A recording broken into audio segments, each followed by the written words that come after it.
ఒకప్పుడు అందరూ ఒక చోట చేరి సంగీత దర్శకుడి ఊహల్లో నుంచి ప్రవహిస్తున్న బాణీలు బాగున్నాయో లేవో చర్చించుకుని ఆమోదముద్ర వేసాకే ఆ పాట బయటికి వచ్చేది. మరుగున పడిన ఆ ఆనవాయితీని గుర్తు చేస్తూ మళ్ళీ మా కీరవాణి గారు విశ్వంభర కోసం పాటల్ని కంపోజ్ చేసే ప్రక్రియ మా ఇంట్లో ఏర్పాటు చేసుకున్నారు. అది జరుగుతున్న సందర్భంలో మాకు పాత రోజులు గుర్తుకొచ్చాయి.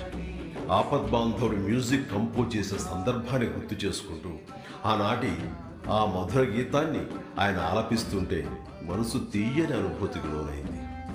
దాన్ని మీతో ఇలా పంచుకోవాలని మీ ముందుంచుతున్నాను. Please enjoy.